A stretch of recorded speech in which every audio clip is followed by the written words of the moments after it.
Okay. What's up, guys? Oh man, I'm scrolling through here and looking at the comments. We were gonna start this at like 11 a.m., but you know what? I was like, whatever. It's like 8 o'clock in the morning right now. It's 8:45, almost 9 o'clock. So I'm gonna call this Comics and Coffee because, like eons ago, me and Benny were toying around with the idea of creating something called Comics and Coffee. That was gonna be our initial premise here. Is we were gonna talk about comics in the morning with coffee. Although I don't know if, if that was ever gonna like turn into anything, but it is now. So this might be like a Sunday routine where like every Sunday morning, like we talk about comics and coffee. I don't know, but I've actually not got coffee. I've actually got tea instead. But you know, it's all good. And my neighbors are waking up. But but yeah, this tea is not very good. This tea sucks. This is Lipton tea, the brisk. They call it. Hold on, I'll set it to see if you guys can see this or not. They call it Lipton the brisk. I'll call it Lipton the shit because it tastes like shit. It tastes awful. Not that I really know what shit tastes like. I don't know. In any event, I never understood that phrase. Like, why do people say like, "This tastes like shit"? Like, how do you know what poop tastes like? Like, have you tasted it? Did you say like, I wonder what poop tastes like, and then like you decided to taste it? I mean, I don't know. Just one of those weird things, I guess. Wash that taste out of my mouth. Okay, I've actually got to get some more e-cigarette juice because I'm running low. And here's like those of you guys who vape, this is a shattering experience. Literally, I broke the tank on my my Nautilus or my Atlantis, my Aspire Atlantis, and so this is Teflon.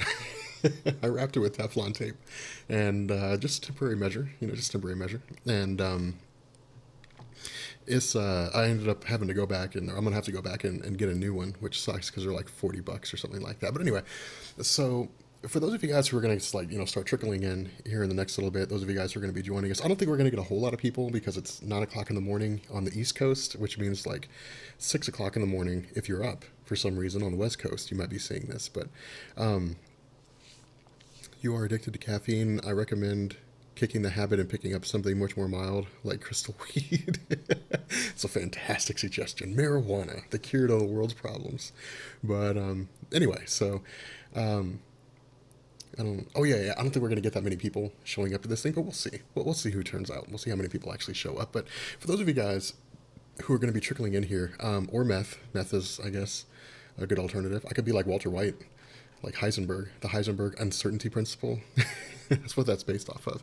But those of you guys who are starting to trickle in, earlier in the chat, people were having like this big debate. At least we were having like this big discussion, and we were talking about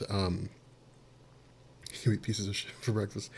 We were talking about Omega level characters, like what are Omega level characters, things like that. But before we get into all of that, all right, you guys may notice from the title, Age of Apocalypse and Infinity War. The question I've been getting nonstop. Rob, are you going to finish Infinity War? Rob, are you going to finish Age of Apocalypse? Infinity War, yes, we will finish that at some point along the line. Keep in mind, Infinity War is not really relevant to anything going on in comics at all at any point in time in the comic continuity right now. It doesn't matter. Even the Marvel Cinematic Universe has nothing to do with Infinity War.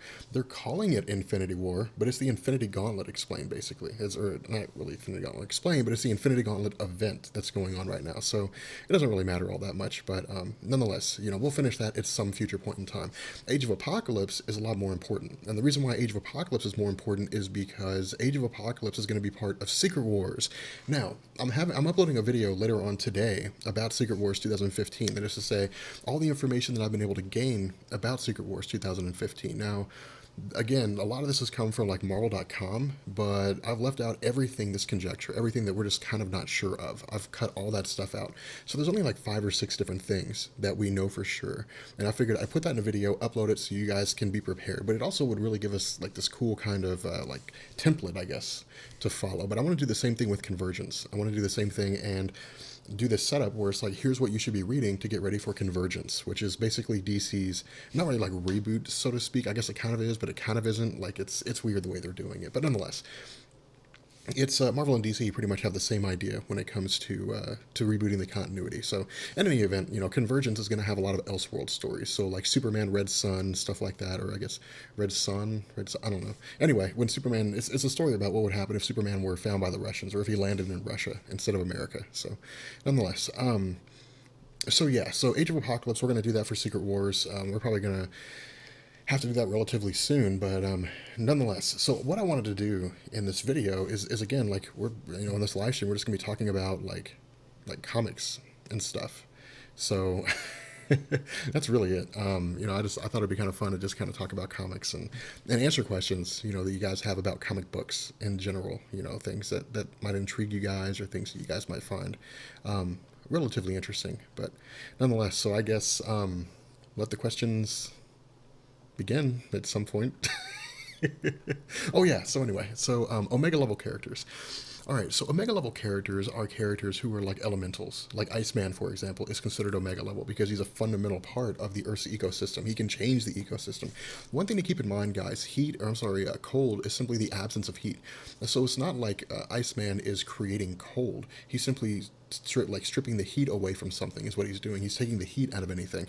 Technically speaking, he could freeze the whole Earth over by freezing the core of the planet. I mean, it's entirely possible for him to do that because of his abilities. So that's not that far out of the question. But what's going on, David? Hey. But no, that's what makes him an Omega level character. The other definitions of Omega level characters are pretty straightforward. These are people who are ridiculous in their nature, like people who have reality warping abilities, people who are immortal, for example, they can't die.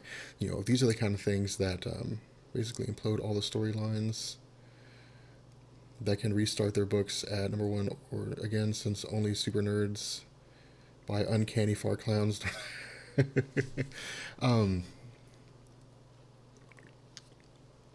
You guys crack me up. You guys are pretty hardcore.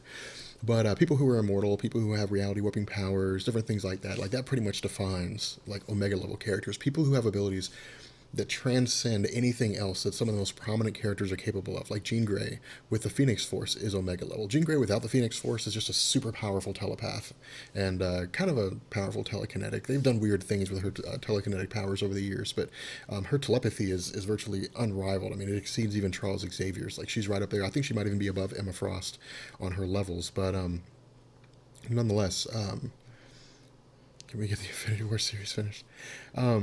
But yeah, so all right, so who is that horse-faced Thor guy? Okay, the yes, Vulcan is an Omega level mutant. He is the most powerful of all three Summers brothers, but he's powerful because he can manipulate all forms of energy, like all kinds of different energies. He can manipulate the beams of Cyclops. And here's actually kind of a fun fact: when Vulcan was introduced to Marvel Comics, he was introduced.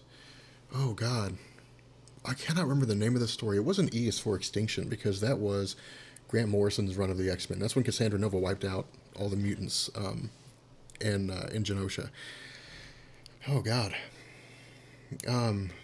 I want to say it's Genesis something, or I can't remember. Somebody in the chat remind me of what that is. But Vulcan shows up, and basically what Charles Xavier says is, well, Vulcan had he was one of the really, really old versions of the X-Men. Like, he showed up after you guys got captured, after the original X-Men got captured, and he was one of the people I sent to rescue you. That's how Marvel introduced him in. And they said, well, he kind of merged with Darwin, and then he went out into space, and then eventually he becomes, I guess he takes over the Shi'ar Empire, and that leads into the War of Kings between the Inhumans and the Shi'ar, and so on and so forth. It goes on and on and on. But nonetheless, yeah, Vulcan is a super powerful mutant. He can. It's really cool, some of the stuff he can do. I would say you guys should look him up if you guys don't know who he is. All right. What is that? Oh, damn! There's plastic on there. Am I bleeding or something? I'm not bleeding because I shaved a little bit, but I've got blood on my finger. I don't know where that blood came from. Oh well, anyway. Deadly Genesis, that's what it is. Thank you. Yes, the Scarlet Witch is an Omega level mutant because she can manipulate reality. She is super powerful. Okay. Yeah, during the trial of Jean Grey was super, super powerful. Okay, so, all right, so let's get to the questions. All right, let's see. Let's scroll back up a little bit. Who is the horse-faced Thor guy? Okay, that is Beta Ray Bill. Beta Ray Bill is a member of a race called the Corbinites, and what actually happened in, God, it was a big deal. Thor issue number 200 and something, I think. I can't remember what the exact issue is, which is weird. I should be able to remember that. But Beta Ray Bill shows up. He meets Thor for the first time. But the problem here is that Odin accidentally confuses Beta Ray Bill with Thor, which is kind of weird because you would think Odin would know what Thor looks like, but apparently he doesn't. And so he takes Beta Ray Bill back to Asgard, and there's some great big huge conflict. And so basically what happens is Beta Ray Bill and Thor fight each other, and Beta Ray Bill picks up Thor's hammer, and I guess he kind of does that beforehand. He picks it up and starts wielding it towards like Nick Fury and those guys, and then Odin is like, "Hey, you, like, come with me," and that kind of thing. But nonetheless, Beta Ray Bill was the first person to ever demonstrate the ability to wield Thor's hammer. Like, that was a big deal when Beta Ray Bill first showed up. And ultimately, another hammer was made for him called Stormbreaker, which that was one of the reasons why a lot of people, when they saw Guardians of the Galaxy, there was that cube with the guy and it looked like he had a red cape, and people thought they saw a hammer in the bottom corner. People were like, oh my god, it's a Corbinite, that's Beta Ray Bill. And people were freaking out thinking that Beta Ray Bill was coming to the Marvel Cinematic Universe, which would be freaking amazing if that happened. Who do I think will be Marvel's Spider-Man? Man, I don't know. Like, I mean, there's so many potential actors out there that could play the role of Peter Parker in the Marvel Cinematic Universe. I mean, Marvel said they're not going to use any other version of Peter Parker. Now, here's the question. Is that version of Peter Parker going to be interchangeable? That is to say, is Peter Parker as he appears on the Marvel Cinematic Universe, is that going to be the same Peter Parker that we're going to see in the Sony films? That's the question I have. Is he going to go back and forth? I imagine so, because it'd be confusing to fans on both ends. If you see Peter Parker, you see Spider-Man, who's in the Marvel Cinematic Universe, but he's played by a totally different person from the person who's going to be in the Sony films. That's kind of weird, especially when people know that Kevin Feige and Amy Pascal are working together in order to bring, I guess, to reboot the Spider-Man series on under Sony. So it's going to be kind of strange. How would you feel if J.J. Abrams rebooted Star Wars like he did with Star Trek? I mean, no original, but pre-sequels either. No original, but no pre-sequels, or no prequels either. Okay, so you're talking about if, like he did with Star Trek, where like he made an alternate timeline and everything branched off from there. I mean, he's not going to do that. As far as I know, they're going to be unique stories, like stories that we haven't seen before, with episodes, I guess episodes 7, 8, and 9, and however many others they make going forward from there. But, I don't know. I mean, I don't see J.J. Abrams doing that. But again, that's one of the big reasons why there was so much backlash about Disney getting rid of the expanded universe, because a majority of the expanded universe stories took place after episode 6. Those took place in the expanded universe, Heir to the Empire and stuff like that. Those all picked up, the Yuzon Vong and so on and so forth. Those were things that came out of everything after episode 6. And so Disney, making their own movies after episode 6, basically said none of that stuff is official. And here's the deal. And I saw a few questions here and there, a few people who were asking here and there. For those of you guys who were curious, when it comes to the Disney Star Wars films, anything that's not part of the original 6 films or the Clone Wars cartoon series is not official. It's just fanfare, basically. It's just fan fiction stuff, which again made a lot of Star Wars fans upset. They were pretty pissed. Do you think Secret Wars is made for make the history of heroes like the histories of the MCU? Oh, do I think that Secret Wars is going to... I think I understand what your question is. Are you asking me if they're going to take the Secret Wars stories and they're going to use those to make the histories of the characters like the histories in the Marvel Cinematic Universe? Let me know if that's what you're asking, because if it is, then I'll try to answer better. Can you explain how characters can be in different comics at the same time while in an event or particular storyline in their own series? That's Marvel continuity problems. That's all that is. That Marvel continuity just doesn't make any sense. That's the problem with Marvel continuity. That's why I'm glad they're getting rid of like all these alternate realities and they're just kind of slimming everything down. And we'll explain that like with the whole Secret Wars thing. But that's one of the big criticisms is Marvel's just kind of like, well, like, yes, Spider-Man is fighting in the Spider-Verse, but, he's also doing other stuff too. That was one of the big confusions that people have. Captain America actually did wield Thor's hammer.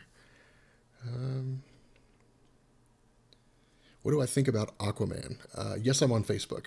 It's still Marvel Explained. I can't update the URL, so that's where you'll find that. Oh God, there were a lot of questions that I didn't catch. All right, we got to scroll back. The questions are coming in so fast now. What do I think about what do I think the Marvel Cinematic Universe Civil War will be like?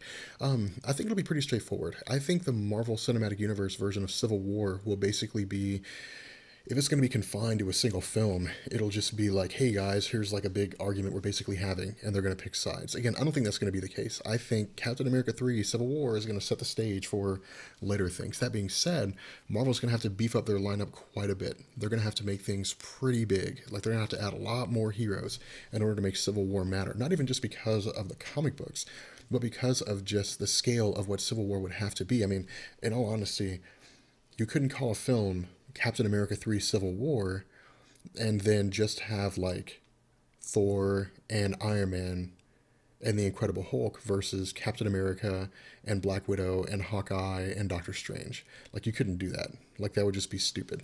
But what might also happen is they might say that Captain America 3 Civil War is basically like what's left of Hydra versus what's left of S.H.I.E.L.D. and then the superheroes taking sides. I don't know. It could be something like that. We have no idea. So, what's going on, Living? Zero from Singapore. Awesome. All right, let's scroll down a little bit more. I want Mysterio in the Spider-Man film. I think that'd be kind of cool. I think Mysterio's best role was in Old Man Logan when he had tricked Wolverine into killing all the X-Men. That was cool.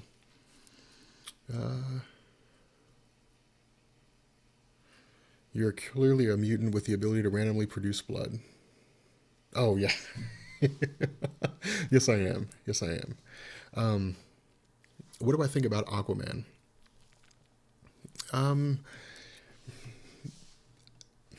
mean, I like Aquaman. Aquaman's not a terrible character. I think he got a bad rap over the years because a lot of people were like, well, Aquaman can basically talk to fish.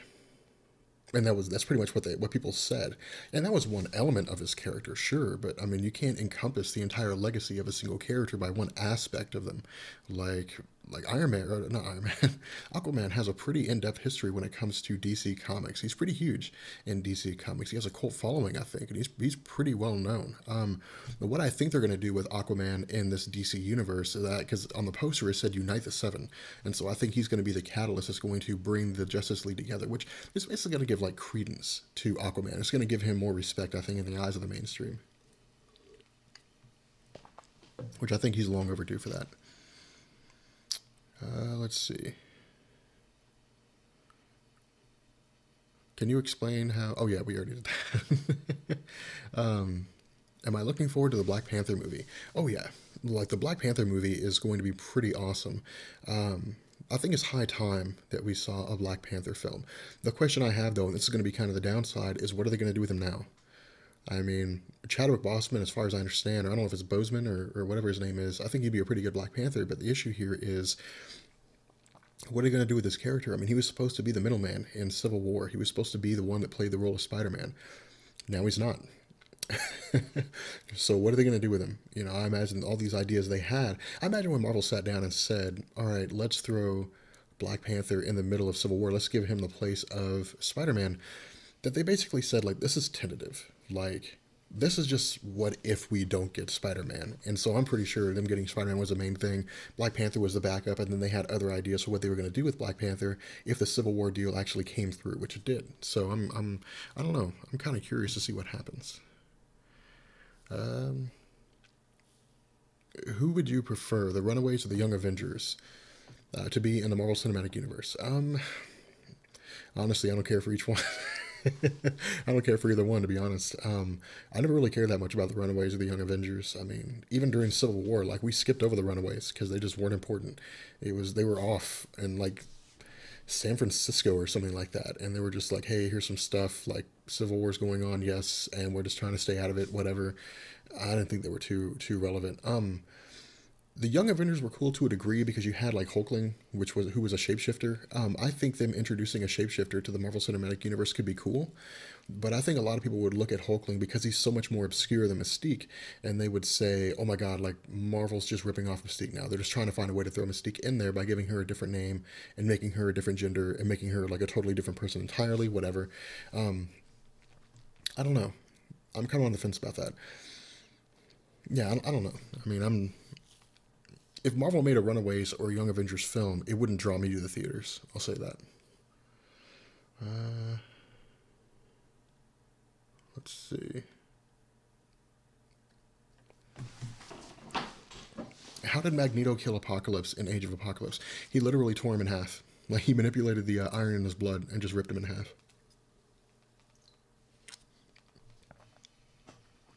That's quite literally what happened. Let's see. Scroll back up. Most underrated villain? That's a good one. Ooh. Well, since this is Comics Explained, let's talk about both DC and Marvel.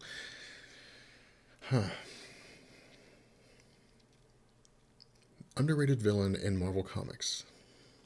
Oof. I mean, there's all kinds of cool villains, though. See, that's the problem. Marvel gives a lot of their okay. I think one of the most underrated villains is the Mad Thinker. The Mad Thinker in Marvel Comics doesn't get a whole lot of recognition. Like whenever he appears, it's always for a short amount of time, and he's usually always tied into a silly storyline. Like he was part of Civil War, but the Mad Thinker's role in Civil War was to go to conflict between like the forces of Iron Man and the forces of Captain America and the Fantastic Four because he was like, with them out of the way, I can take over the world, and that was stupid. And so I was like, okay, that's kind of a dumb thing to do with the Mad Thinker. The Puppet Master is very similar too. I think the Puppet Master is a little underrated. His most significant role that I recall is either Civil War or during Deadpool Kills the Marvel Universe when he has when Deadpool makes him make like different models of characters, and then they start killing each other off. Or I guess he has them killing themselves off. I mean, that's kind of the thing that really like, I guess that really matters with the Puppet Master. But nonetheless,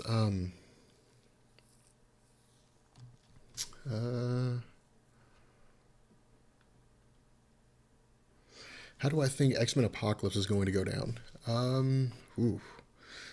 I think X-Men Apocalypse is simply going to be the introduction of Apocalypse. I mean, see, I think a lot of people looked at the idea of X-Men Apocalypse and they said, "Oh, Age of Apocalypse. This is going to be Age of Apocalypse." No, no, no, no, no. It's not going to be Age of Apocalypse. It's going to be the introduction of Apocalypse. I think this is going to be a story where the X-Men just can't win. And because that's the way it was in the comics. The X-Men never beat Apocalypse. They never defeated Apocalypse. Like, Apocalypse died only one time, I think, over the course of his entire continuity, and that was when he was taken away by the Celestials. And that was way after. That was, oh God, that was long at that was actually that wasn't that long ago. That was about 10 years ago, I think. No, 7 years ago. That came after during the whole after the whole Messiah complex and all that stuff. That was his own storyline when he came back and well no, it was yeah, that was. I mean, I guess he kind of died during the 12 when he was merged with Cyclops. But I mean, he was still like Marvel was like, no, he's still alive. But of course, Apocalypse is alive and well now, due to the whole Axis thing. Like he's his whole self now. But how did we get on that? Oh yeah, yeah, yeah. So I'm terrible about going out on tangents. So yeah, I think that in the comic books, the X Men never succeeded in defeating Apocalypse. They just held Apocalypse off as best they could until Apocalypse was like, okay, fine, I give up, and then he left. Or they just beat up the Four Horsemen, and then that would be it. With X Men Apocalypse, I think it's going to be. It's healthy for you though, so I got to drink it. But I think with X Men Apocalypse, it's going to be a story whereby Apocalypse shows up and he's like, basically, look, like let's fight, and they're going to fight Apocalypse.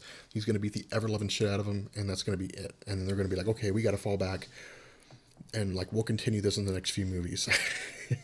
I don't know. At least I'm hoping that's how it's going to be done. What Spidey villain would you want to see in a film? I am rooting for Chameleon. What Spider-Man villain? I mean, Spider-Man has a pretty big rogues gallery. I think Chameleon would be a cool character. Chameleon would change up the landscape in a lot of ways for these Spider-Man conflicts. Because imagine if you had Chameleon. You've got a guy that can shapeshift basically, or they can take on forms of other people.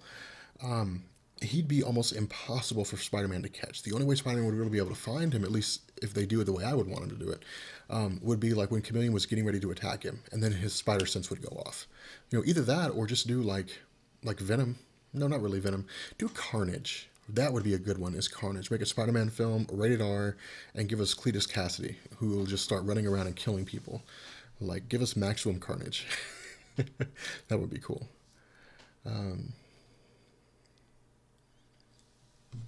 What do I think about DC making Aquaman like Namor? I don't think Marvel's making Aquaman like. I don't think DC's making Aquaman to be like Namor. I mean, I don't think so at all. I think that they're introducing a important character from the DC continuity, as they should be doing, and he's going to unite the Justice League. I mean, I don't think they're building him up to be like Namor. I mean, no.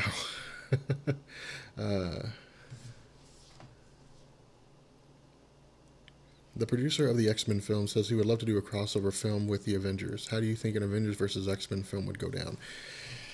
Ooh. I would only see an Avengers versus X-Men film if it was being made by the Marvel Cinematic Universe, by Marvel Studios. If Fox had a hand in it, then it would just be like Avengers versus X-Men, watch this film become a catastrophe is what it would be. It would be absolutely pitiful. Do I think Captain America Civil War will be following the original Civil War storyline or not? If not, any ideas on what they might do? I do not think that it's going to follow the original Civil War storyline, and I have mentioned this like countless times. To my dying day, until the movie comes out, I will repeat this phrase, and if it comes out and it's different, then I will say, okay, fine, guys, I was wrong. I do not think Captain America 3 Civil War is going to follow the original comic book storyline. And the reason why is because the original Civil War was just too big. The original Civil War was huge. Here's the thing you guys got to remember. With the original Civil War storyline, regardless of what Benny might say or Sal might say or something like that, to me, it was just as much a political piece as it was, let's just make everybody fight. Like, it split the entire superhuman community down the middle, all the way down to characters like Tigra. I mean, heroes for hire. I mean, you had you had the community split all the way down the middle, people picking sides. That's what made Civil War such a huge conflict, was superheroes fighting superheroes. That's one of the things that made it so popular. But for me, it also had all the political things that went along with it. Captain America 2 established the politics of the Marvel Cinematic Universe. There's a lot more going on than the Chitauri invading New York City. Like, there's this huge undercurrent of very serious things taking place. The political spectrum, the, fear, eliminate oppression, which one do you value most, freedom versus security, so on and so forth. Captain America 2 solidified all of that. Now what we need are more superheroes to broaden the base of superheroes in the Marvel continuity, and even supervillains, so that this story can be done in a way so that we can have this great big conflict between all these different characters. That's my thought anyway. But again, I think that's how it needs to be done. But again, I don't think it's going to follow the actual comic book story, because the comic book story is just way too big. I mean, you're talking about a series that spanned the course of a year, over 100 issues, and to this day is probably the most successful series that Marvel's ever done in the history of Marvel Comics. Obviously, you can't do something like that in a full movie. At least I wouldn't think so anyway. So I didn't mean for that to come off condescending. I'm sorry if it did.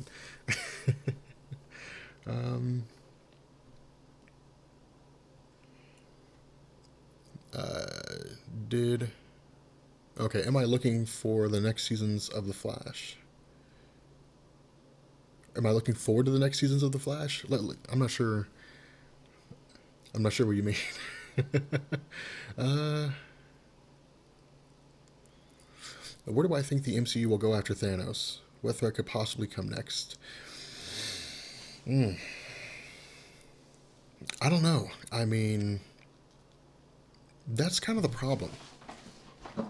That's kind of the big thing. The Marvel Cinematic Universe right now is leading up to Infinity Gauntlet. I mean, that's what it's leading up to. Thanos has been on a crusade gathering the Infinity Gems. That's exactly what he's been doing. Right now, there are no Infinity Gems that are located in a place where Thanos could not get to them. At least if Thanos in the Marvel Cinematic Universe is the same Thanos from the comics, that is to say, with his power and his intellect. We know that the power gem is housed on Xandar. Thanos can break into that place, smash it to pieces, and take it. We know that the reality gem was with the collector. Where it is right now, I don't know, and that may be, I don't know. I don't think we find out where that one went to. I think in Thor: The Dark World, the ether was taken to the collector, and then we never found out what happened after that. Not to my knowledge, anyway. So I think that all the gems are going to be in a place where Thanos can simply just grab them, attain them, and then take them and do what he wants with them. I mean, after Infinity Gauntlet, where do you go? I mean, what do you do? I mean, there's some really, really big stories. Civil War, of course, I think will probably be the next big thing. But after that, like, God, I don't know. Do I think the DC Cinematic Universe can ever catch up to the Marvel Cinematic Universe? Of course, it just depends on what characters they want to do.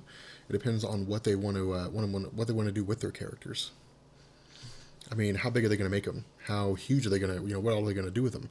I mean, are they going to combine things under one roof? See, that's the problem that the DC Cinematic Universe has in comparison to the Marvel Cinematic Universe, which I don't like to compare the two because they're two totally separate universes and things are doing different. They're doing different things with them, but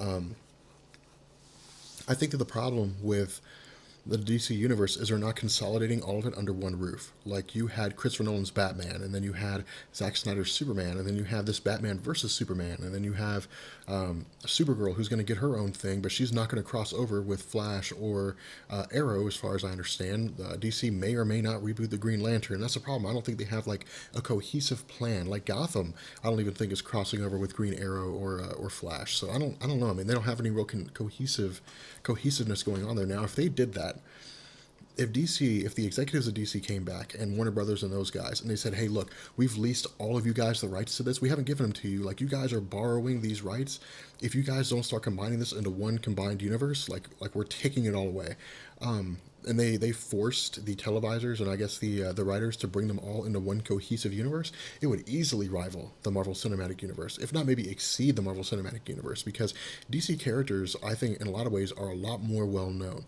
I mean, for example, like DC, you got Batman, Superman, Wonder Woman, The Flash, Green Arrow, or not really Green Arrow, Green Lantern, Aquaman. Like, you got the original, like, you got, maybe not the original, but you got the Justice League, all right, what'll compose the Justice League.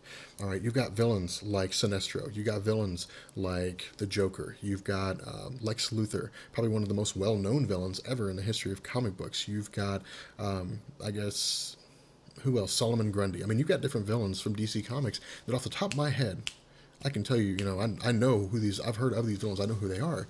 When it comes to Marvel Comics, you've got like Magneto, you've got Captain America, you've got Spider-Man, you've got, but while each of these characters has their own notable villains, I think that DC's villain character relationship is a lot more well known than Marvel Comics is. But I don't know. I think it all just depends. Thoughts on Superboy? Superboy punched reality and broke it. Enough said. All right. What do you think of the Shazam film being separated from the Justice League films? They won't cross over until after what they have planned.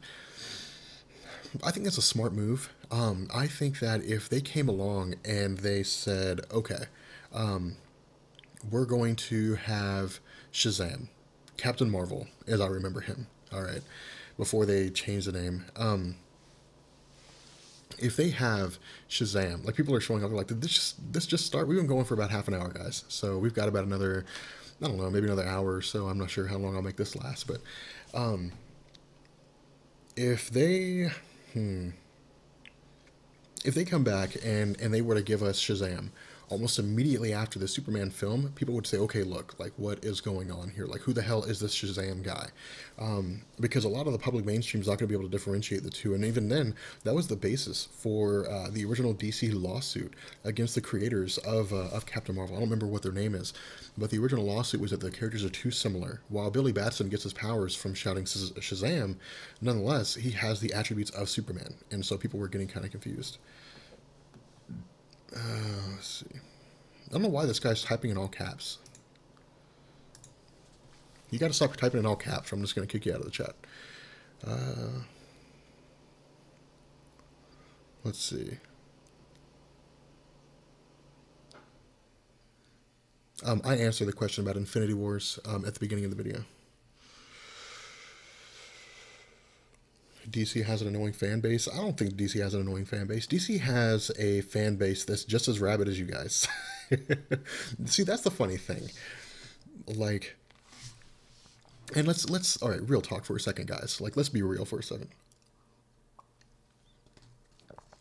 I knew that changing from Marvel Explained to Comics Explained was going to get me a lot of shit. Like, I knew a lot of people were just going to be like, no, no, you can't do DC on this channel, Rob. I know it's your YouTube channel, Rob. I know you're the one that makes the calls, but you can't do this, all right? I know that. Like, I knew it was going to give me a whole bunch of flack. But at the end of the day, like, I have total control over what I do on this YouTube channel. There's never an instance when I don't decide what happens. Like, at no point am I ever out of control. And so, you know, for me, like, seeing just how rabid a lot of the Marvel fans were on here, like the hardcore Marvel Comics fans, like, I knew right off the bat that people were just going to flip their shit. I knew right off the bat they were going to lose it. But no, I mean, it's there's nothing wrong with DC Comics, guys. Like, DC Comics is just as awesome as anything else. I mean, some of the DC stories, like Batman Court of Owls, is fucking amazing. Like, I don't know if you guys have read Batman Court of Owls. It's freaking fantastic. All right, Superman Red Sun is one of the coolest stories that I've ever read. It came out, and it was, you know, 2003. It was written by Mark Miller, and it was awesome. But I mean, it was it was awesome. I think, you know, it was crazy to me. But I don't know. I don't. It's it was funny. Oh man, Alt May movie confirmed. Adventure Quest explained. Oh man, most DC fans are also reading Marvel and vice versa. Yeah, see, to me, I don't see anything. I mean, you know, I don't think it's like, you know, Court of Owls will get finished probably in the next couple weeks. I don't think, I don't know. See, that's just something I never understood, you know, about people who are like, I'm a fan of Marvel Comics. Like, I don't read DC. Like, why not? You're missing out on some pretty badass stories. Why not? So I don't know. That's the one thing that cracked me up is I knew that when I began to switch things over, I knew that when I switched from Marvel Explained to Comics Explained, that people were going to start leaving in droves. I knew that views were going to start going down on my videos, but that ultimately, like, it's all part of a bigger picture. And the bigger picture here is that I'm moving forward with this YouTube channel. It's moving into bigger and better things. And there were some who were going to stay and some who are not. But what this has shown me, what this whole transition has shown me, is it's shown me the people who support me as a YouTuber and the people who don't. And the ones who don't were the ones who were lambasting me in the comments, telling me I'm dropping off, I don't know what I'm doing, and so on and so forth. The ones who support me as a YouTuber were like, I will watch your shit, whatever you put up. I don't care what it is, you know. And that's a very warming experience to have. So, the Joker is the greatest villain ever. Okay, here's why the Joker is such a great villain. All right, let's get into some philosophy here. All right, well, let's do some philosophizing on this YouTube, on this live stream. All right. One of the biggest reasons why the Joker was such a massively awesome character is not because of his jokes or the stunts that he pulls. They're funny. Don't get me wrong. The Joker's funny as hell. All right. I liked the Joker because the Joker is what we could be if we weren't limited. Like that, the Joker is people existing, or is a man existing with no limitations, no societal structures on him. He can do whatever he wants. He can be whatever he wants. It doesn't matter to him. Like, he doesn't abide by the law. He has 100% total freedom. Like, he is free to his madness, and his madness lets him do whatever he wants to do. The Joker is a reflection of, in truth, what I would consider to be okay. So if we're gonna do this philosophy thing, let's go balls to the wall. In philosophy, there is a concept called a state of nature. All right, and we'll get back to the questions here in a second. In philosophy, there's a concept called a state of nature. The state of nature is what society would be like if there were no ordered government. Basically, like chaos. All right, different philosophers have different takes. Jean-Jacques Rousseau, for example, argued that a state of nature would be like the Eloi from the Time Machine, if you ever read that H.G. Wells novel. All right. These are different aspects and different concepts that different philosophers hold. All right, the Joker to me is a depiction or is a reflection of oh God, what was his name?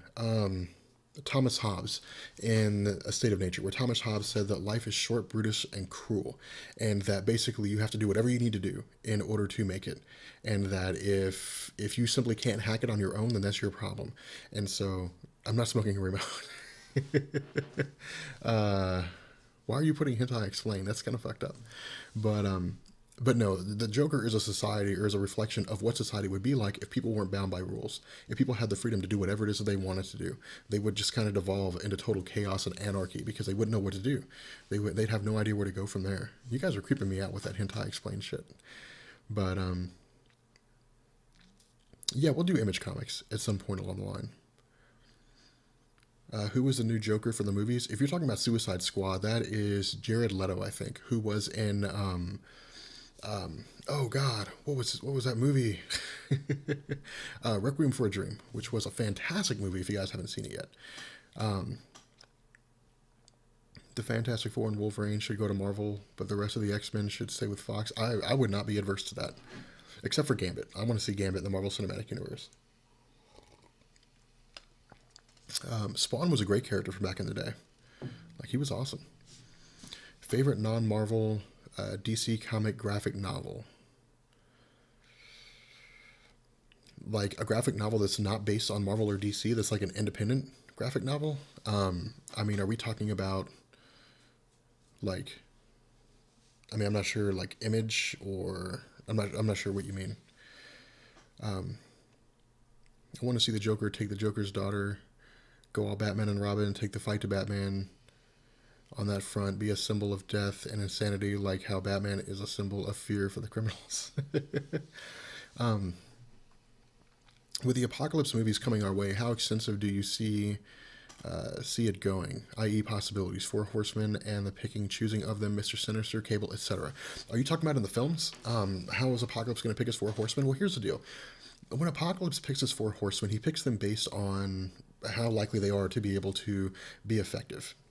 I mean, how likely can they hold their own? Keep in mind, Apocalypse philosophy is survival of the fittest. If a person can survive almost unbeatable odds, then Apocalypse will choose them to be a horseman, or sometimes it's just a matter of convenience. For example, the original Four Horsemen, one of them was a Morlock. The other one was a vet who had survived after he landed on a grenade, which I guess showed great courage or something like that. Another one was, oh God, I think it was Pestilence, who was the girl who could kill things by touching it, or wither them away, like age them, basically. But it's weird. Like Apocalypse shows up in her bedroom and is like, "Hey, look, like you want to be a horseman? I can give you a place, in society." And she's like, "Cool, yeah, let's do it." Which is kind of strange when you think about it, but nonetheless, no, I think that we won't really see Cable or anything like that. This is the problem with Fox launching an Apocalypse movie. Is, I mean, how do you lead up to it? I mean, there's no lead up to this. The only lead up to this was like a 30-second trailer that we saw at the end of X-Men Days of Future Past. That was it. I mean, I have no idea where they're going to go from here. I have no idea how they're going to introduce the Four Horsemen. I mean, how would you do? I guess in the first 15 minutes, he just rounds them all up, gives them powers, done and done. I mean, why would I care about the Four Horsemen? What makes them compelling? And that's the difference. See, the Four Horsemen in the comics were cool because to you, they weren't just cannon fodder. You were just like, oh, hey, like, I really want to see, like, these Four Horsemen and the X-Men fight. It'd be really awesome to see that happen. But if I can't identify with them, if I don't know anything about them, and as far as I know, they were just randomly picked off the street, then I don't care if they live or die. And it takes away the entire basis behind why the Four Horsemen matter in the first place.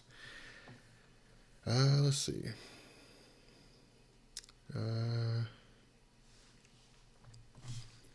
Do I think they will take any of the characters that dies in the X movies to become Horsemen? I don't think so. I think they'll probably make Wolverine a Horseman, maybe, but I think that'll be about the extension of it. Because keep in mind, Days of Future Past wiped out everything after X-Men 2, I think. It wiped out X-Men 3, it wiped out Wolverine Origins, it wiped out all that stuff. Like, all that's gone.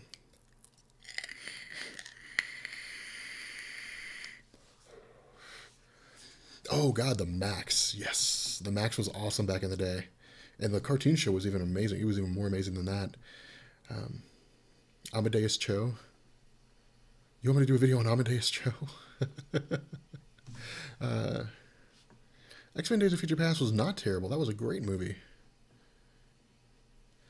Is there going to be New Gods explained or Green Lantern Corps explained? Yes, we're going to explain the Green Lantern Corps and we're going to do the New Gods. Like, that's going to be something we're really, really going to have to do because with Convergence, like, we have to understand that stuff. And this is the thing that we need to do. Like, I really want to get back into doing lead ups.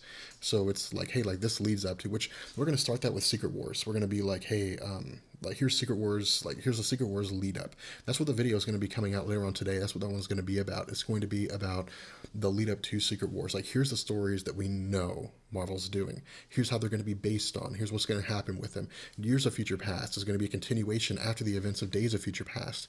The area, I think it's called the Regency, is going to be based on Spider-Man One More Day and Spider-Man Annual Number 21. The story itself is going to be recalled Renew Your Vows, but it's basically going to nullify One More Day. It's going to tell us what life would be like if Peter Parker and Mary Jane Watson hadn't gotten divorced. You know, that's the kind of thing we're going to see with a lot of those stories. And so we got to do lead ups to that. What was Spider-Man One More Day? Why does Spider-Man One More Day matter? Why did Spider-Man fans hate it? Why was it that when Spider-Man One More Day came out, Straczynski was like, yeah, I wrote it, but, you know, like, just pretend that I didn't.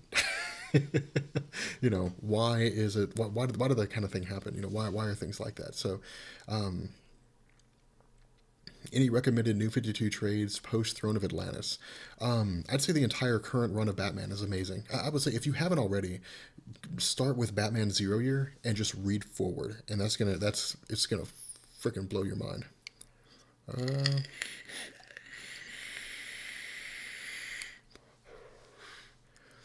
why does Marvel? Oh crap.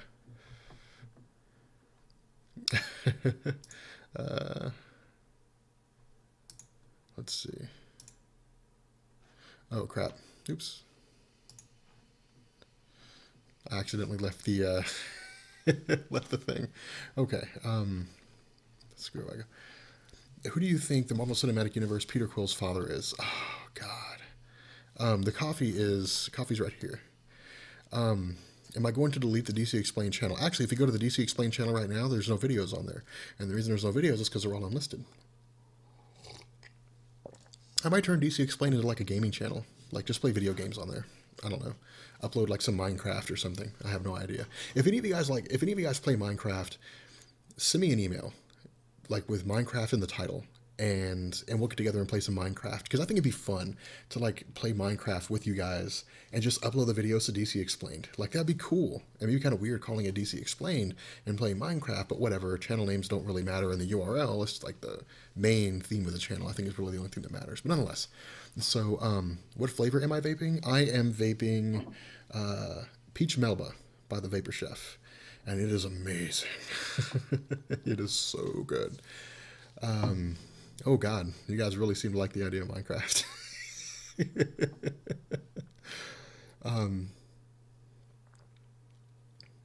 Minecraft. Minecraft. Yeah, send me an email if you guys want to play some Minecraft. No, I don't like doing trolling videos. Um,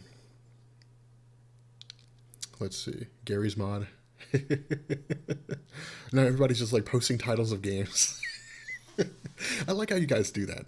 I like how I'm like, hey guys, like, what do you guys think about this idea? Like, you know, what do you guys think about Minecraft? And you guys are just like, oh, Minecraft, Minecraft, Minecraft, and then it's just like all these things delve out, and then people start posting like all these crazy names and stuff like that.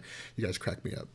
So, all right, oops, let's scroll back up. Why does Marvel characters ever fear extinction on the Earth being captured, since they have Franklin Richards who can fix everything? Okay. Marvel made a mistake with Franklin Richards, and I think Marvel recognized this. Characters like Mad Jim Jaspers were different, all right? Mad Jim Jaspers, Marvel introduced his character and killed him off in a single continuity. All right, it was a Crooked World storyline.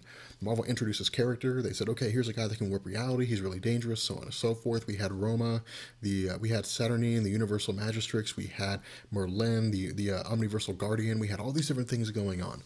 All right, when they killed off Mad Jim Jaspers, that was it. There was no more guy who could warp reality. It was done and done.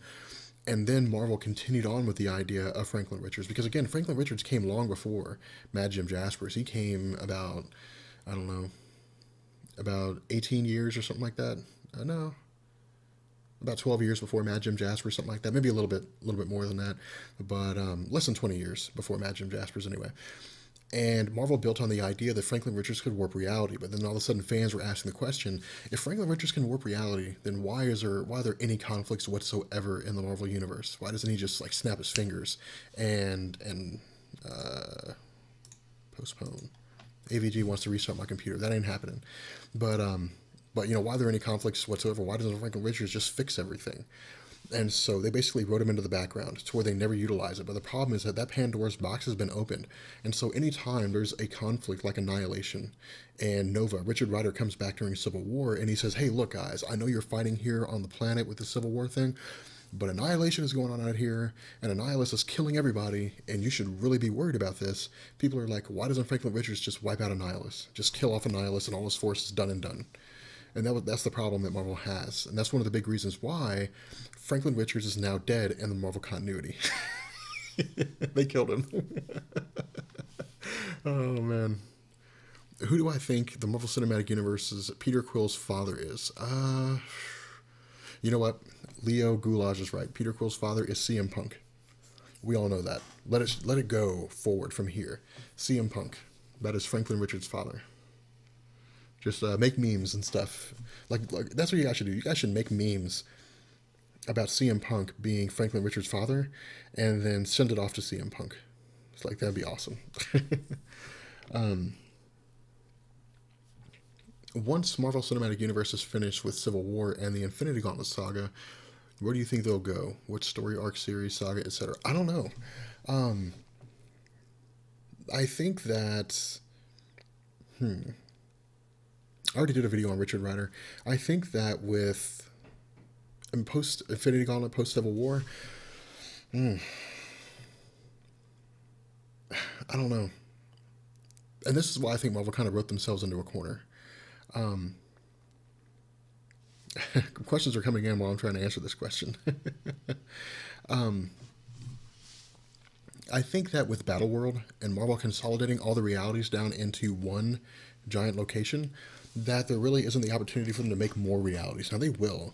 I mean, they'll say, okay, yeah, there's Battleworld, but then there's like realities that escaped the incursions, and that's how those realities are going to grow and form and so on and so forth. I think that... I don't know. See, Marvel's getting rid of all these alternate realities. I mean, they're getting rid of all these old stories, basically. I mean, all that stuff's going away. So I don't know. I don't know. See, I think that's a big mistake by Marvel. But Original Sin would be a good one. We don't know how Franklin Richards died. It's in New Avengers issue number... God. It's in New Avengers issue number 28, whatever the most recent one is that came out. I think it's 28. Reed Richards is talking about all the sacrifices they've made in order to try to end the incursions. And one of the things that he had done was use his son Franklin Richards, I guess his reality warping powers or something like that. But Franklin Richards died in the process. That's really all we know. Like all we saw was that he's holding Franklin Richards in his arms. Franklin Richards looks like he's unconscious. And Reed Richards says, like, there's so much that's been, like, we've lost so much already. And that's it. So, Fury told Thor that he had a sister? No way. Okay. Tell me what you guys think about what you guys think Reed Richards, or I'm sorry, what Nick Fury said to Thor. Like, give me your suggestions, give me your speculations, because I want to read those. I want to see what's up. Yeah, Franklin Richards is a son of Reed Richards. He has the ability to warp reality. Jason Todd explained, yes, we'll do him. Is the Punisher ever getting a movie? I don't think Punisher will ever get like a movie per se. I think they're just gonna like throw him into the movies. I think they're just gonna say like, because I mean they've introduced him already, and well, not directly, but they pretty much told us in Captain America: The Winter Soldier, like there's two instances where a Penske truck crashes and more or less like saves Captain America's ass. And what they said during like the director credits or something like that is like, that's the Punisher. That's Frank Castle that did that. And so they were like, Frank Castle basically saved Captain America twice in Captain America: The Winter Soldier. And so it looks to me like they're going to bring him into the Marvel Cinematic Universe. I'm pretty sure they've confirmed that. I want to sleep in the chat. Nope. You can always leave though. Nick Fury to Thor. Your second movie sucked. You are no longer worth.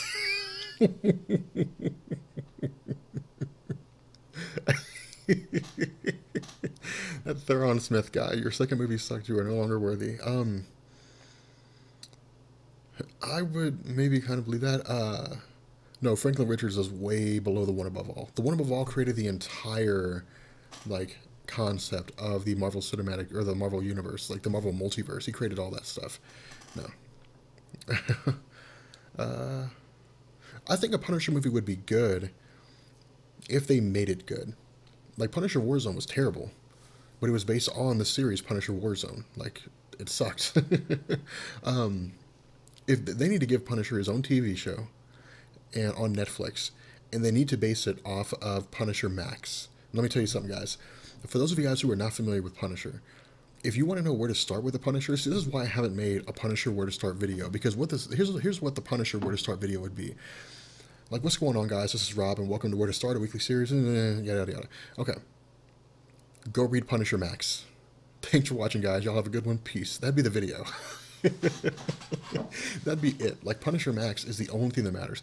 You could consider Punisher War Journals, like the, but those are okay. But Punisher Max is really where it's at. That's where you get, like, the really good, like, hardcore Punisher stuff at, is in Punisher Max. And Thomas Jane should come back as a Punisher. Hell yeah. Like, who else is going to play the Punisher effectively? I mean, I guess you could have, like, Vinnie Jones. But that, like, he'd be a terrible Punisher.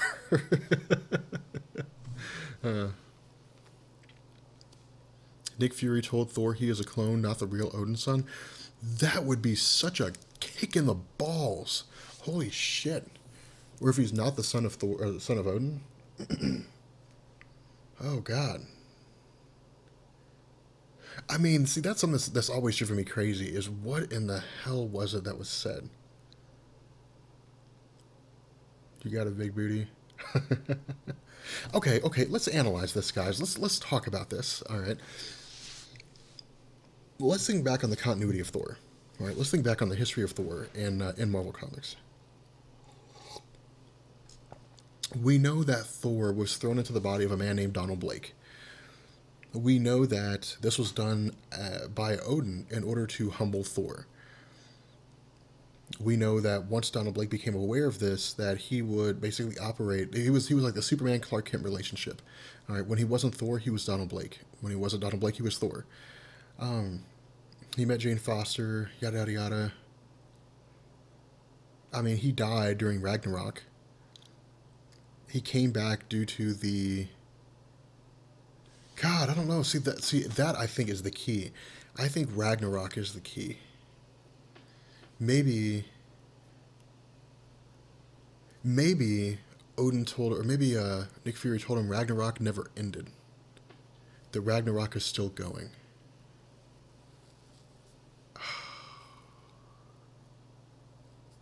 Would that not be a kick in the balls if they came back and said that, like, Ragnarok never ended? Because remember, guys, like the whole basis of Thor Ragnarok was that with Thor Ragnarok, with the Ragnarok process, Ragnarok was basically like the end of times for Thor, or the Thor, the Asgardians of the whole universe. But the way this happened is you had the ones who sit above in shadow. All right, the ones who sit above in shadows' identities weren't really given to us. All we knew was that the Asgardian universe, at some point along the line, had come into existence. All right, the ones who sit above in shadow was somewhere in existence. Now, as a result of basically what would happen is the Asgardian universe would come to an end. It would reach this Armageddon. The Armageddon was called Ragnarok. When this happened, the ones who sit above in shadow would feed on the energy of the dead, and then the entire process would start over again. The universe would be created. That's how the ones who sit above in shadow sustain themselves. And so all the time, it was constantly repeating itself over and over and over and over again. And the Asgardians were stuck in like this endless cycle of living and dying. Think of it like Edge of Tomorrow. If you guys have seen that yet, that was basically how things happened. Every time Tom Cruise died, that was Ragnarok for the Asgardians. All right.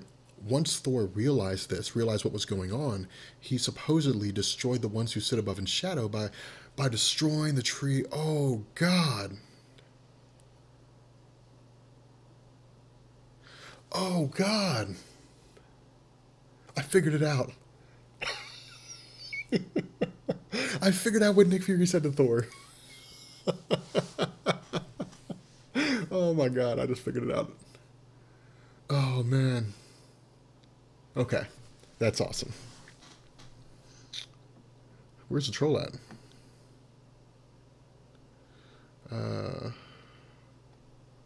Oh, yeah. Who's that guy? Oh, yeah, that's, yeah, that guy's banned. Okay. That Jofon Nissan guy? Yeah, I banned that guy. Okay. Oh, God. I can't believe I just figured that out. Oh, man. God damn, Thor. Fucking Thor.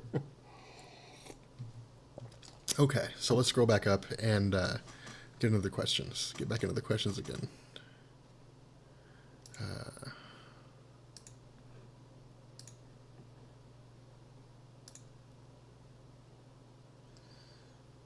Okay. I'm scrolling back up to the questions. We spent so long going on rants. Why does Fox have the rights to the Skrulls, Kang, Galactus, and Silver Surfer, while Black Panther and the Inhumans also first appeared in Fantastic Four comics? That is a good question. They're not Fantastic Four properties. Just because they appeared in the Fantastic Four doesn't mean they're Fantastic Four properties. With Spider-Man, for example, Spider-Man and his Rogues Gallery are Spider-Man properties because they are rogues or they're villains that are tied directly into Spider-Man. They are the main foes of Spider-Man. In truth, it's just however Marvel wants it to be. But the other thing to also keep in mind is that Marvel also had Thor. And Marvel kept the rights to Thor, and the Inhumans' entire origins and a lot of their stories were told in backup features for the Thor comics, and so they were featured in more than just the Fantastic Four. But good morning, Real Skills. Let's see. Rob's theory explained. I can't believe I figured that out. Oh man, Galactus is not a Fox property. What I have a feeling of is that Marvel is that the characters themselves become the properties of a group if their origins are explained in those properties. But the origins of the Inhumans were explained in Thor, in the backup features for Thor. So, will I ever cover the Blue Beetle? Yeah, at some point. I don't know why not. It couldn't hurt. Sif is pregnant. That would be hilarious. Like if Nick Fury like whispered to Thor like you are not the father or like you are the father. That'd be some shit, wouldn't it? That's like a Maury Povich episode. Like somebody needs to, I'm gonna do that. I'm going to do that. Like I'm gonna open Photoshop right now, and we're gonna work on that for the next second or two. Like we're gonna take Maury Povich's head, and we're gonna superimpose it onto like.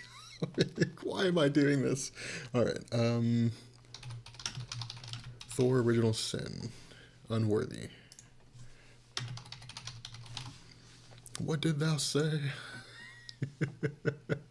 Where is it? What was it that Nick Fury whispered to him? Oh, man. That's what it needs to say is like, oh, here it is. Here it is. All it took was a whisper. You are the father. That needs to happen. That so needs to happen. Maury Fury. All right, Rob, which of your favorite X-Men cartoon series, 90s Evolution or Wolverine and the X-Men? Oh, X-Men the animated series, hands down. I mean, oh, do I have to pick between Evolution or Wolverine and the X-Men? Definitely X-Men Evolution. X-Men Evolution was better of the two, but X-Men the animated series is better than the other two. Like both of those. So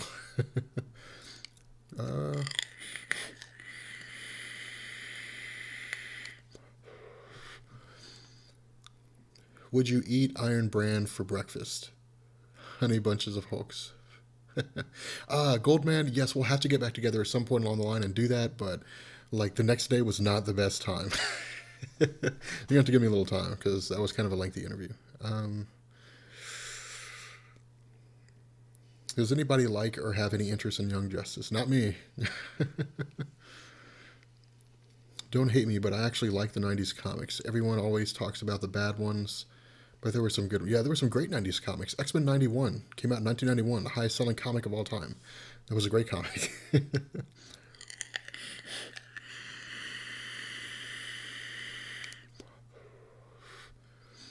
Going to play. Do I think Nick Fury is going to play any part in the new Secret War? Oh, Nick Fury as the Watcher? Definitely. They have to bring him back. Like, they have to show him as the Watcher. I don't know why they wouldn't.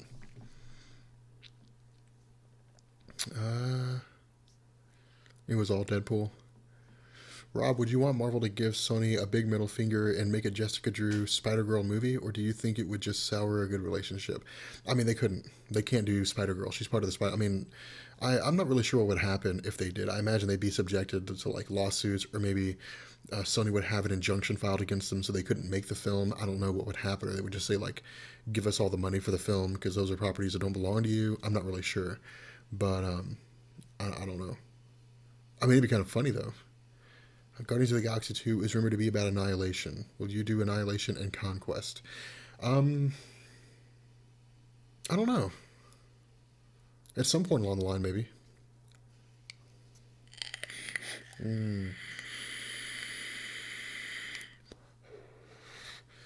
What kind of music do I listen to? Oh, I like everything. Like, I listen to Sting. I listen to, like, Korn. Like, my favorite album from Korn was Follow the Leader. No, that's not right. Issues was my favorite album from Korn. Electronic music, progressive house, stuff like that. Like, I like the progressive house sound, like the housey trance sound. That's my favorite kind of music. Rob, can you help us make sense of what's to come of the Spider-Man movies? Is The Amazing Spider-Man 3 canceled now? Are they recasting Spider-Man in the MCU? Will either be tied together canon-wise? What's coming? All right. So let's answer that question, because that's a pretty good question to ask.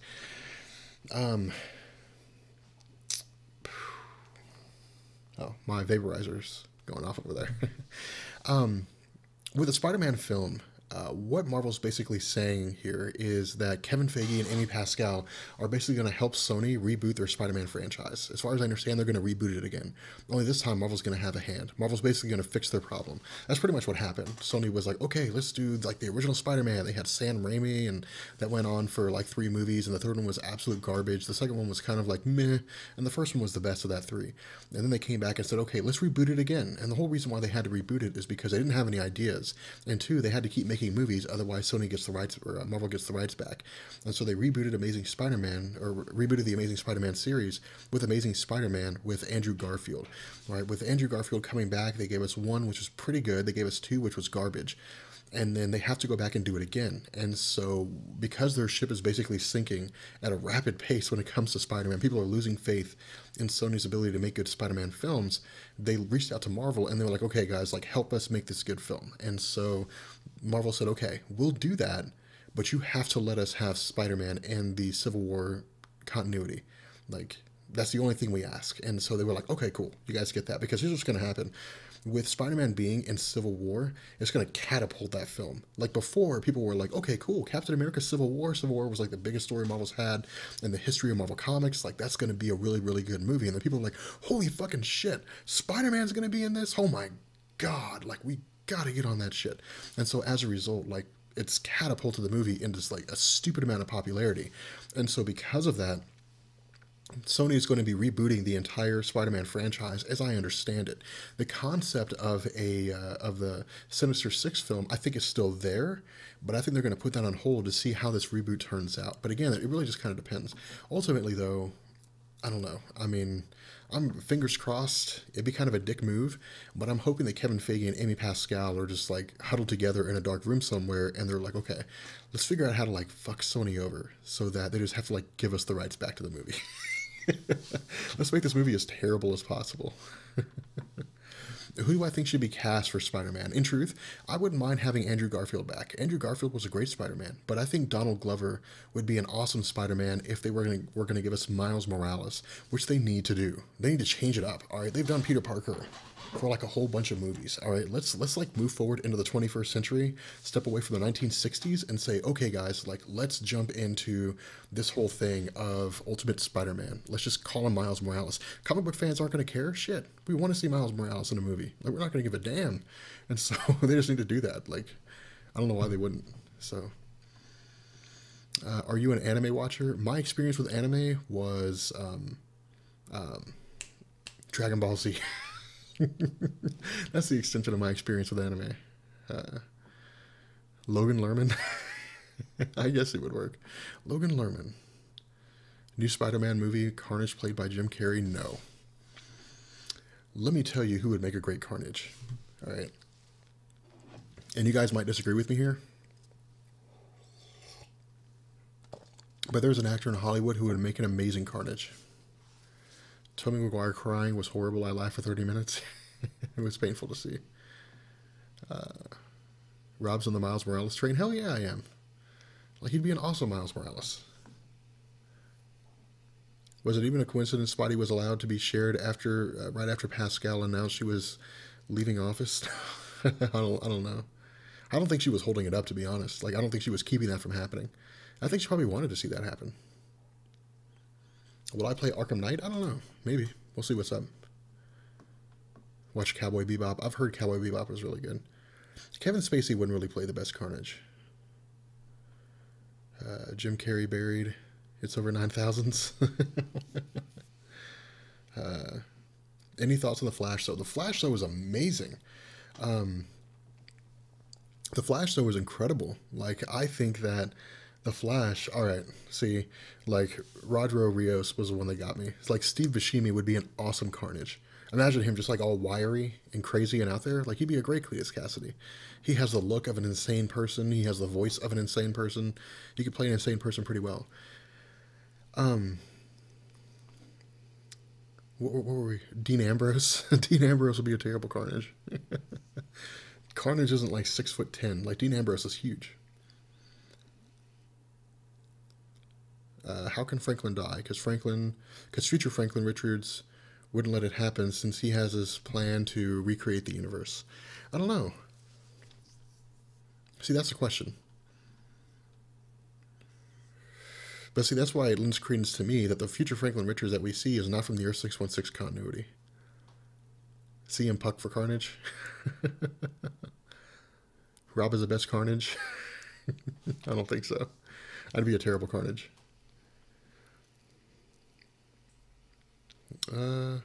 What do you think? God, questions are coming in. What do you think is going on with Harrison Wells? What do you mean?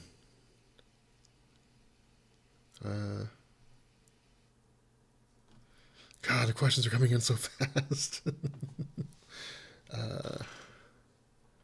Terry Crews as Carnage? No, not at all.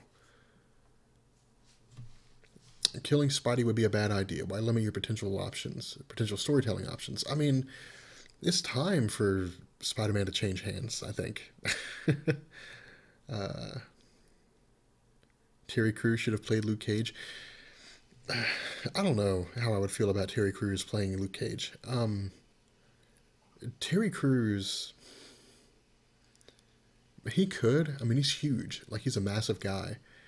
But I don't see him as being able to play a character that's serious enough. And I think that's one of the big drawbacks when it comes to the perception of Terry Crews. When you look at Terry Crews for what he is, Terry Crews is a fantastic actor. But I think the problem is that he gets typecast. Like, he's getting typecast as, like, the non-serious character. Like, people look at The Expendables, and they say, like, that's Terry Crews. They look at White Chicks, and they say, like, that's Terry Crews. Like, I think that's a problem that a lot of people have. Jaden Smith, Miles Morales. Let me tell you something. If they came out with a Jaden Smith, Miles Morales film, I'd protest.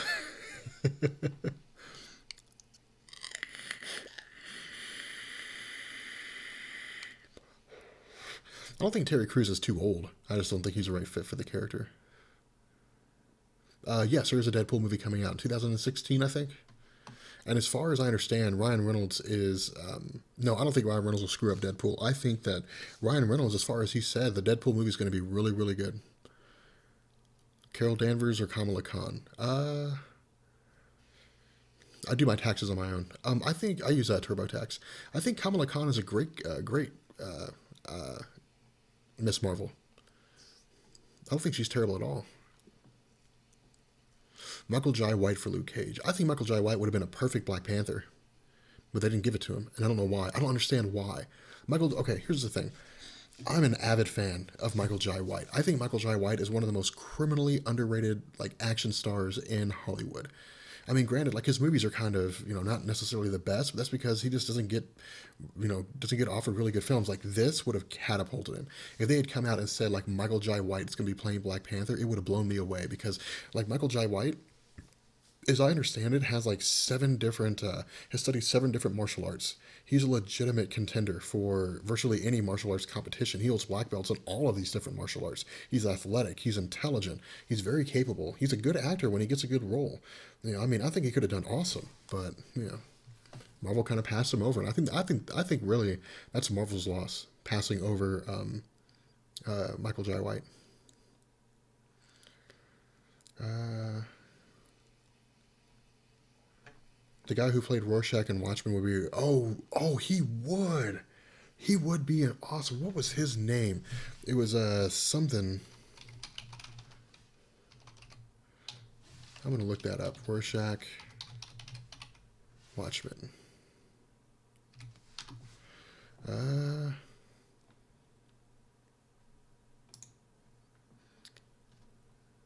God, what was his name?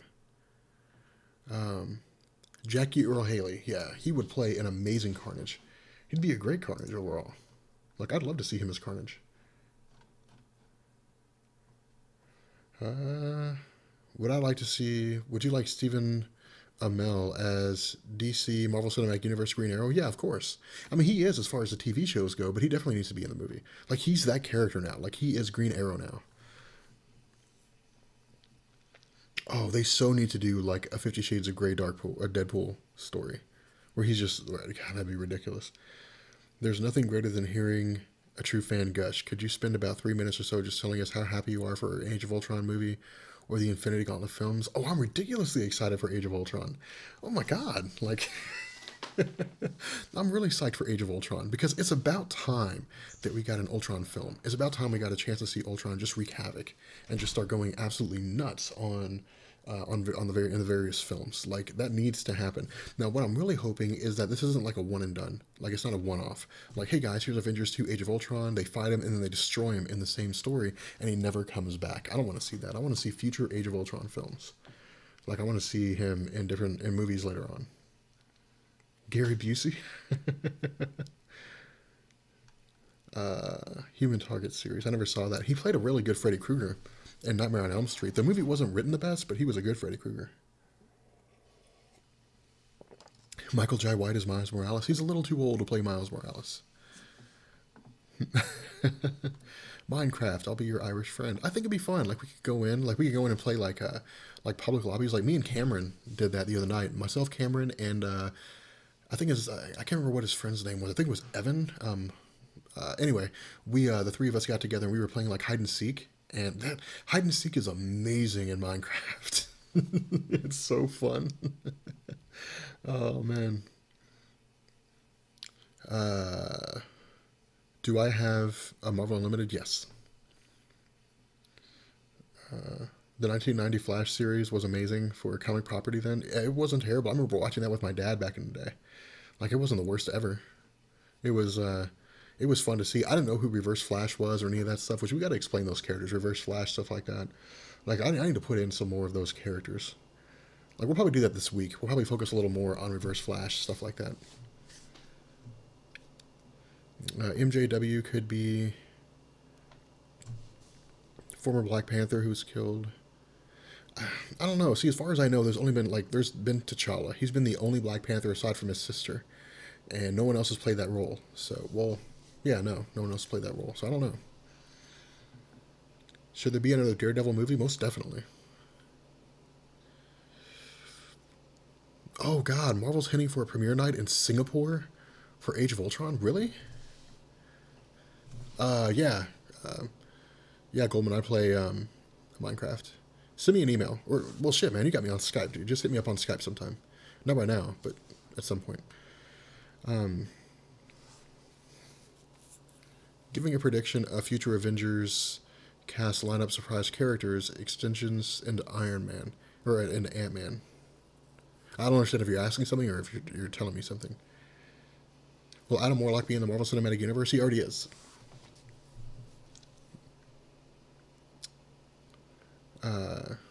He's already in the Marvel Cinematic Universe.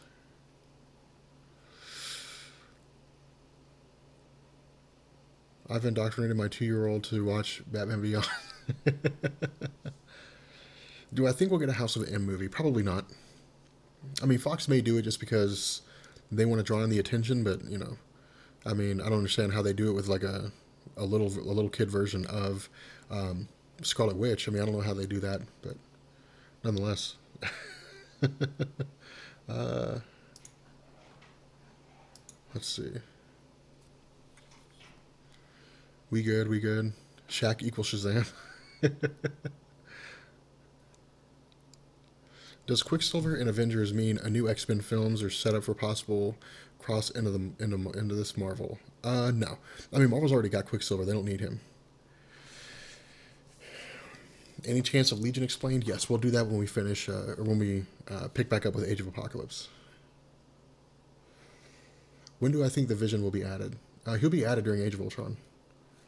What role do I think Howard the Duck will have in the Marvel Cinematic Universe? I don't know. Do you think Batman can beat the Avengers if he had enough prep time? Yes. Easily. Very easily.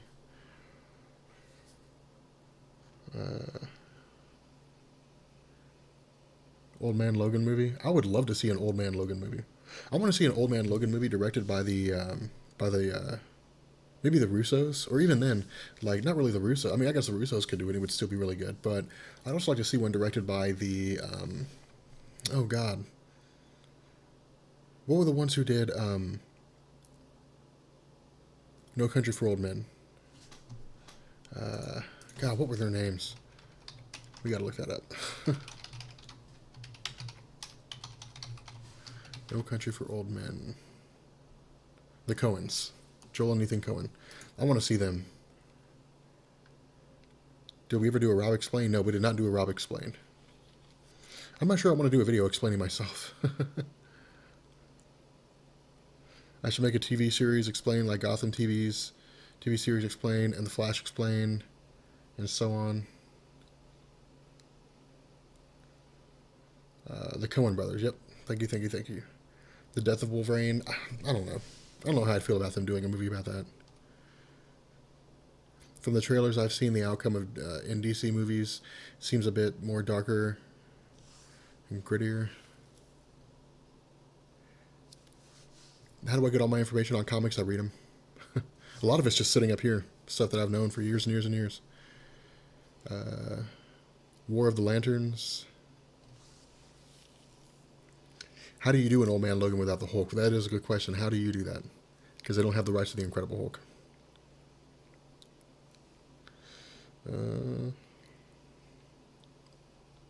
Blade reboot. Coen Brothers. Quentin Tarantino would do a great Old Man Logan video. Bring back sexiness explained. A lot of you guys love my voice. I don't understand why.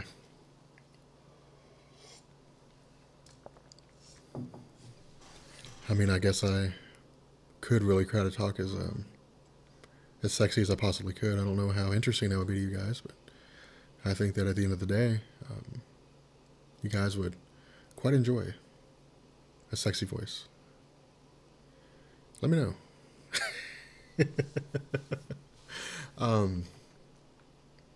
Donald Glover for Spider-Man. With the Infinity Gauntlet films, do you think they'll take place on Earth or Galactic, or actually on a temple that Thanos built for death? Will Mephisto come around the cosmic entities? We don't know. Keep in mind, I think that what they're going to be doing with the Infinity Gauntlet series, to be honest, Secret Wars is, I don't know.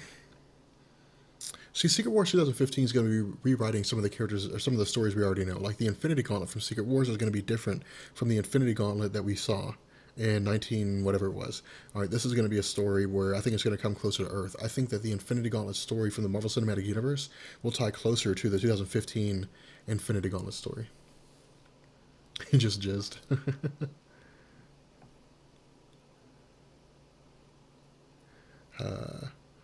Benny style. See, a lot of people are like, why can't you be more exciting? Like, I'm just laid back. I mean, I'm just chilled. Like, it's just the way I am. Somebody sample that shit. Why are they recasting for Guardians of the Galaxy?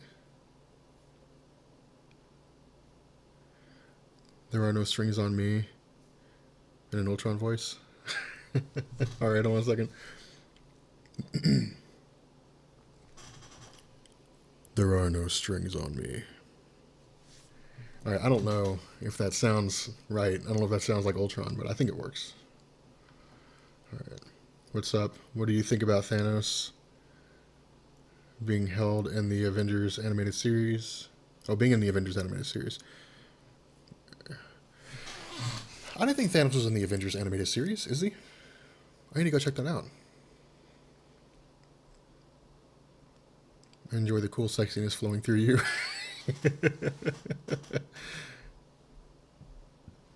It's that peach vape.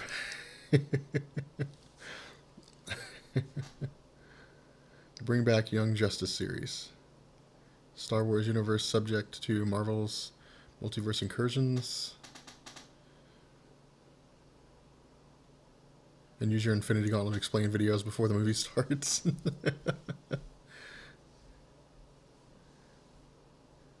Martian Manhunter. Huh. Okay. Guys, we've been going for about an hour and a half. So we're gonna we're gonna go ahead and get this down. Like we're gonna go ahead and bring this to an end. Oh man. But yeah. So you guys are cracking me up. Rob's voice is amazing. Rob has the best voice ever, so on. I never understood why people love my voice so much. I don't get that. Like, okay, explain that to me. You guys, like all you guys in the chat, tell me why you guys love my voice so much. Like, help me understand.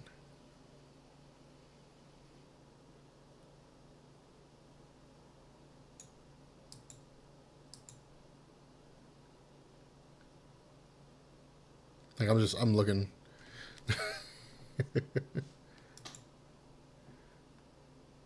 We will see Secret Invasion explained.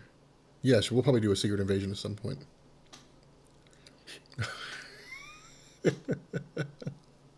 Oh, man. Alright, guys. It's deep, bro. Your voice is so deep.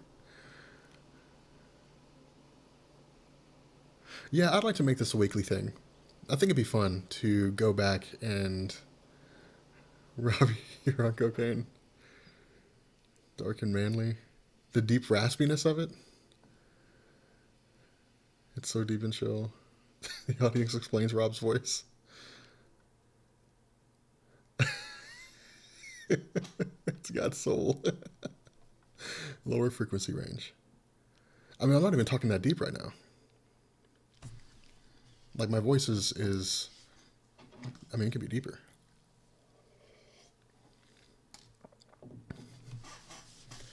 I mean, the deep nature of my voice is normally, like, a lot lower. Well, not really a lot lower, but, like, it can be lower. But I don't know, I mean, like, normally I don't talk this low whenever I'm doing my videos, because what ends up happening is people get to a point where they're like, all right, it's all kind of blending together. I can't understand what you're saying, and so on. So I usually don't like keep it this deep, but I don't know. I guess maybe it's up to you guys. But it's weird because usually, again, like it's I don't know. Let me know what you guys think. Oh man.